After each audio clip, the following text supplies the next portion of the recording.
Mahfud, ini nyambung ke pertanyaan ada yang di bawah, tapi ini juga pertanyaan saya karena saya juga netizen nih. Jadi numpang tanya ke Pak Mahfud. Berarti seharusnya Presiden Jokowi juga bisa menggunakan kewenangan yang sama untuk intervensi kasus Novel Baswedan. Bisa tentu saja, memberi arahan ya. Jangan intervensi. Kalau memberi arahan tapi seperti yang tadi itu, Irfan diintervensi. Iya memberi arahan dalam bentuk intervensi dalam memberi arahan. Itu bisa juga Presiden Jokowi kalau mau melakukan langkah-langkah terhadap apa yang terjadi ke Novel Baswedan. Dan sejauh ini juga kan sudah melakukan dipanggil polisinya, ditanya bagaimana, masih sanggup tidak? Sanggup Pak, siap, kan masih begitu gitu.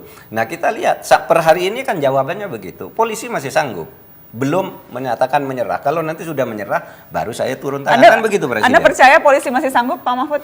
Ya saya percaya, sejak awal saya percaya polisi kalau mau itu gampang mengungkap. Mau apa tidak ini? Kasus Novel Baswedan. Ntar dulu, kenapa? Apalagi indikasinya kan sudah sering disebutkan, sudah mengundang pelukis perkawatnya dari Australia dan sudah ada ini dan sebagainya. Saya kira bisa.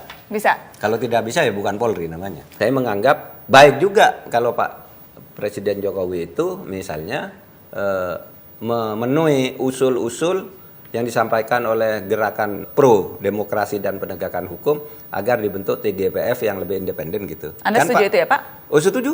Kan saya katakan kalau Pak Jokowi menganggap itu penting, saya sangat setuju. Karena itu mungkin yang bisa mempercepat pengungkapan kasus itu. Baik. Tapi katanya polisi masih sanggup, ya sudah biar aja.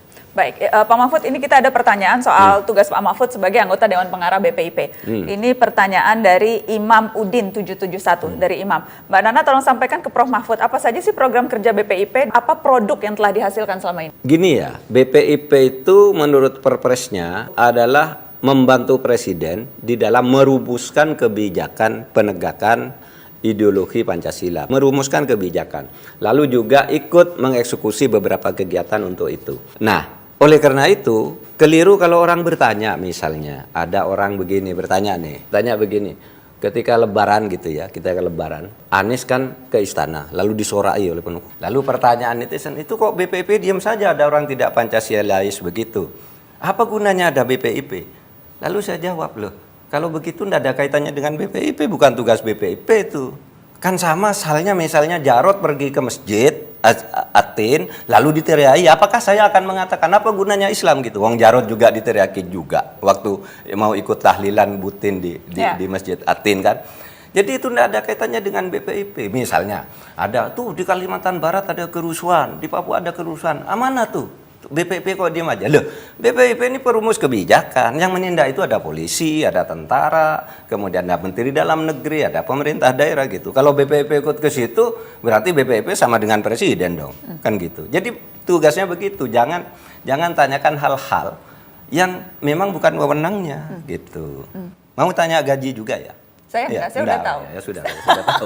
Dan saya rasa netizen juga sudah tahu apa jawaban Pak Mahfud. Karena waktu itu Pak Mahfud ketika ramai soal gaji itu kan Pak Mahfud lantang menjawab di mana-mana. Iya, sampai hari ini tanggal berapa nih? Tanggal 7 ya?